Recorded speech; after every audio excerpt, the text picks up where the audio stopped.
Movie की शुरुआत एक शांत से घर से होती है, जहां पर घर का मालिक पीटर एटिक में एक पुराने रेडियो को चालू करने की कोशिश कर रहा था। इस दौरान नीचे घर में उसकी पत्नी मार्गरेटा टीवी देखते हुए डिनर बना रही थी। थोड़ी देर बाद मार्गरेटा एटिक में पीटर के पास आकर उसे खाना खाने के लिए बुलाती है, तो पीटर उसे भी वह रेडियो दिखाकर कहता है कि उसे ये पुराने बॉक्स में मिला है और उसे याद भी नहीं कि यह उसके पास था।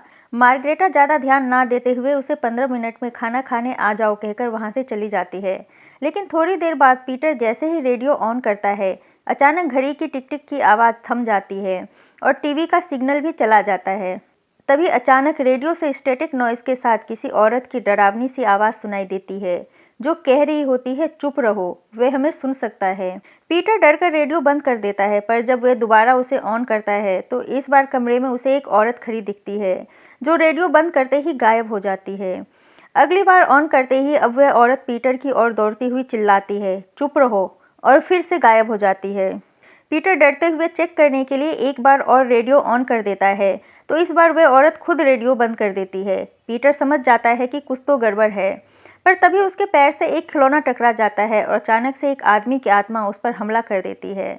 मार्गरेटा भी उसकी आवाज़ सुनकर तुरंत वहां पहुंचती है, लेकिन तभी अंधेरे में पीटर की भयानक चीख के साथ स्क्रीन ब्लैक हो जाती है। अब हम पीटर और मार्गरेटा की बेटी एमा को देखते हैं, जो एक सिंगर है और ऑडिशन देने गई है, लेकिन वह नर्वस हो जाती है और गाना गाए बिना ही ऑडिशन छोड़कर निकल जाती है। घर लौटने पर एमा का बॉयफ्रेंड सेवा ऑडिशन के लिए बधाई देता है, लेकिन एमा उसे बताती है कि वे फिर से घबरा गई थी, तो सेवा उसकी हिम्मत बढ़ाता है। पर तभी एमा को उसकी माँ का फ़ोन आता है, जो उसे काफ़ी घबराई हुई सी लगती है। एमा समझ जाती है कुछ बुरा हुआ है और उदास होकर सेवा के साथ वापस इटली आ जाती है, जहां हॉस्पिटल में वह अपनी मां मार्गरेटा से मिलती है, लेकिन उन्हें एमा के पिता की हालत के बारे में कुछ पता नहीं होता है। इसलिए एमा और सेवा डॉक्टर से बात करते हैं। डॉक्टर बताते हैं कि उनके पिता आईसीयू में हैं, उन्हें सिर पर चोट लगी है, जिससे दिमाग में ब्लड क्लॉट बन गया है और कुछ पसलियां भी टूट गई है। डॉक्टर एमा को बताते हैं कि उसकी मां के शरीर पर भी कुछ चोटों के निशान हैं।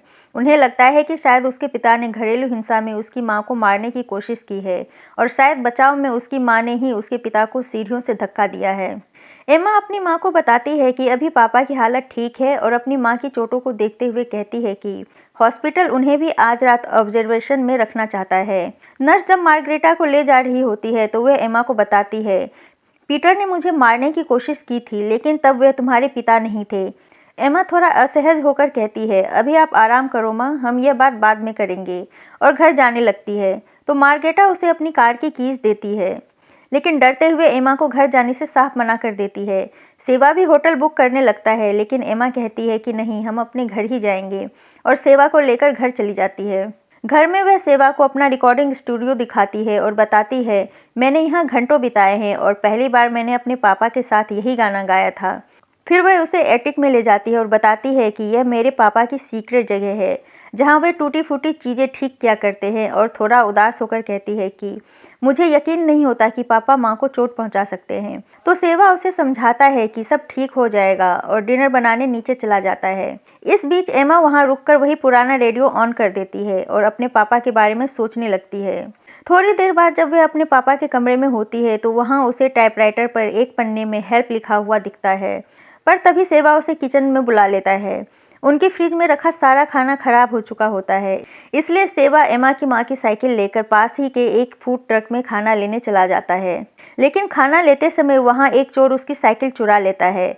इधर एमा अब अपने स्टूडियो में बैठकर अपने और अपने पिता के पुरानी रिकॉर्डिंग सुनने लगती है, लेकिन कुछ ही पलों में अचानक फिर से घड़ी की आवाज़ बंद हो जाती है और सन्नाटे के बीच अचानक एटिक का रेडियो भी अपने आप ही स्टैटिक नॉइज़ करने लगता है और उसमें अचानक एक पुराना गाना भी बजने लगता है। अचानक एमा को अब रिकॉर्डिंग करते हुए अपने हेडफोन में भी सरसराहट के साथ उसी औरत की आवाज़ सुनाई देती है, चुप रहो, वो हमें सुन सकता है। एमा चौंक जाती है और एटिक से आ रही आवाज़ सुनते हुए वहाँ रेडियो बंद करने की कोशिश करती है, पर उससे पहले ही अचानक उस औरत की आत्मा वहाँ आकर खुद रेडियो बंद कर देती है। एमा डरते हुए दोबारा रेडियो ऑन करती है तो उसे भी अब वह औरत की आत्मा कमरे में खड़ी दिखती है और रेडियो बंद करते ही गायब हो जाती है। एमा घबराते हुए फिर से रेडियो ऑन करती है और इस बार उस औरत को अपनी तरफ बढ़ता देख तुरंत रेडियो बंद कर देती है। एमा बुरी तरीके से डर जाती है, मगर तभी नीचे उसका फ़ोन बजने लगता है, तो वह नीचे आती है। शिवा उसे कॉल कर रहा होता है, लेकिन उसके फ़ोन की बैटरी डेड हो जाती है। अचानक घर का लैंडलाइन भी बजने लगता है। ये शोर ना हो इसलिए घबराहट में रिसीवर उठाकर तुरंत उसे रख देती है, जिससे सेवा की उससे बात नहीं हो पाती और उसे पैदल ही घर के लिए निकलना पड़ता है। एमा भी अब बुरी तरीके से डरकर दरवाजे की ओर भागती है, लेकिन अचानक उस आदमी की आत्मा अब एमा के सामने आकर उसका भी गला दबा देती है और अगले ही पल गायब भी हो जाती है। अचानक घर की सारी खिड़कियां और दरवाजे भी अपने आप बंद हो जाते हैं। एमा तुरंत भागकर एक दरवाजा खोलने की कोशिश करती है। तभी अचानक टाइपराइटर अपने आप टाइप करने लगता है। जब वह उसके पास जाकर देखती है तो उस पर फिर से हेल्प लिखा हुआ होता है। एमा समझ जाती है कि कोई उससे कम्युनिकेट करने की कोशिश कर रहा है, इसलिए वह भी टाइपराइटर के जरिए उससे बात करने की कोशिश करती है। लेकिन तभी वह आदमी गुस्से में टाइपराइटर को ही जमीन पर फेंक देता है। अचानक एमा को अब एक लड़की की आत्मा भी वहां से भागती हुई दिखती है। एमा घबराकर ऊपर एटिक में आ जाती है और खिड़की खोलने की कोशिश करती है, पर तभी उसका पैर एक खिलौने से टकरा जाता है और रेडियो भी अपने आप चालू हो जाता है। वह लड़की उसे फिर वहां नजर आती है और रेडियो बंद करके भाग जाती है। एमा हिम्मत करके फिर से रेडियो ऑन करती है तो इस बार वह लड़की और औरत दोनों वहां आकर उसे रोकने की कोशिश करती है, पर तभी अचानक वह आदमी फिर से एमा पर हमला करके उसे बेहोश कर देता है। वह औरत फिर से रेडियो बंद कर देती है। होश में आते ही एमा घबराकर खुद को स्टूडियो में बंद कर लेती है और किसी तरह फोन चार्ज करने लगती है। इस बीच सेवा भी घर के सामने पहुंचकर उसे आवाज लगाने लगता है। एमा उसे मैसेज भेजने की कोशिश करती है, लेकिन स्टूडियो में नेटवर्क नहीं होता, इसलिए वह धीरे से स्टूडियो से बाहर जाकर सेवा को कॉल करती है। लेकिन सेवा के फ़ोन की आवाज़ उसे घर के अंदर से ही आती है और जब वह आवाज़ का पीछा करते हुए जाती है तो सेवा उसे लॉन्ड्री रूम में सिर पकड़े बैठा मिलता है। वह बेसमेंट के रास्ते घर में आ गया होता है। एमा उसे इशारे से चुप रहने के लिए कहती है और संभल कर लिविंग रूम में लाती है। फिर एक कॉपी पर लिखकर बताती है कि हम बात नहीं कर सकते, यहाँ कोई है। एमा उसे पूछती है, क्या तुमने कुछ देखा? तो सेवा जवाब में लिखता है, मैं नहीं जानता। एमा को एक पल के लिए थोड़ा अजीब लगता है, पर अब वो उसे भी स्टूडियो में लाकर वह रेडियो वाली रिकॉर्डिंग सुनाती है, लेकिन सेवा को उसमें कुछ भी सुनाई नहीं देता है। पर जब वह खुद सुनने की कोशिश करती है तो इस बार उसे रेडियो में से आवाज़ आती है, वह यहाँ है, और अचानक पीछे से सेवा कहीं गायब हो जाता है। एमा घबराकर बाहर जाती है तो सेवा उसे वापस लिविंग रूम में एक कुर्सी पर बैठा दिखता है।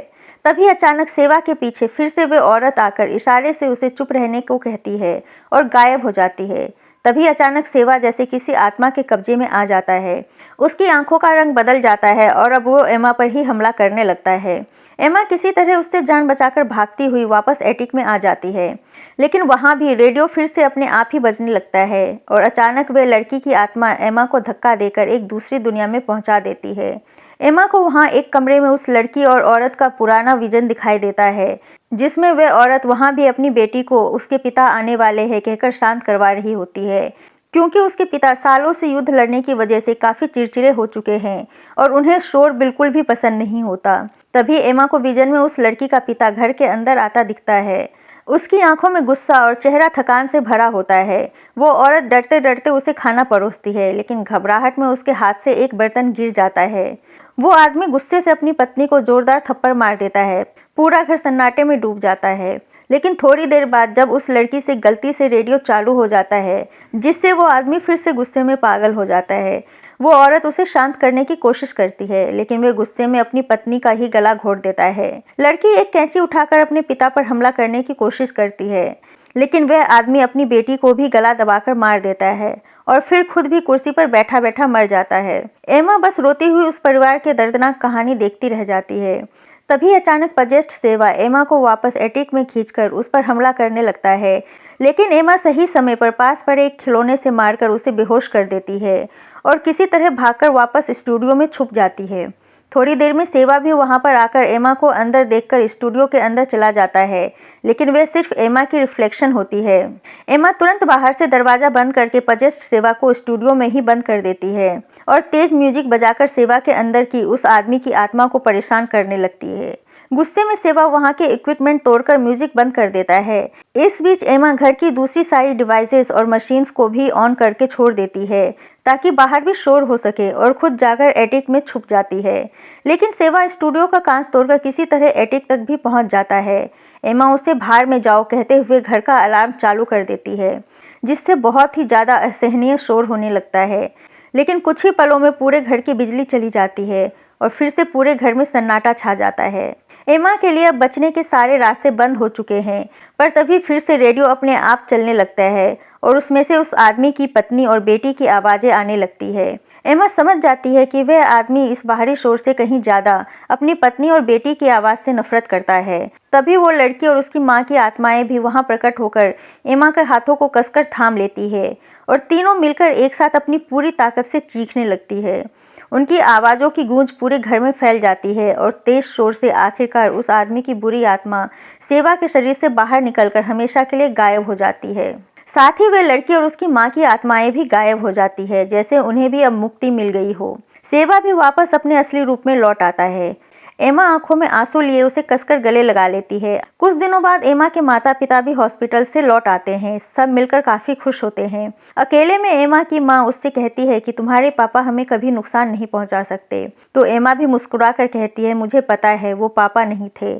फिर एमा और सेवा दोनों अपने घर वापस लौट जाते हैं, लेकिन इस दौरान वह आदमी जिसने एमा की माँ की साइकिल चुराया था, अब उसे एमा के घर का वही रेडियो कचरे में पड़ा मिलता है। वह उसे एक एंटीक दुकान में लाकर बेच देता है, लेकिन रेडियो अब चलता नहीं है, इसलिए दुकान की मालकिन उसे वहीं एक कोने में रख देती है। लेकिन कुछ देर बाद जब वह अपनी दुकान में आए एक पोर्ट्रेट की फोटो क्लिक करके उसे कपड़े से ढकती है, तो अचानक से पेंटिंग वाली औरत की आत्मा उस दुकानदार को ही पेंटिंग के अंदर खींच लेती है। इस पूरी फिल्म में हमें वो पेंटिंग वाली औरत कहीं भी दिखाई नहीं जाती, इसलिए ऐसा लगता है जैसे वो मूवी के अगले किसी सीक्वल में आने की संभावनाओं को दिखाता है। इसी के साथ मूवी यहीं पर खत्म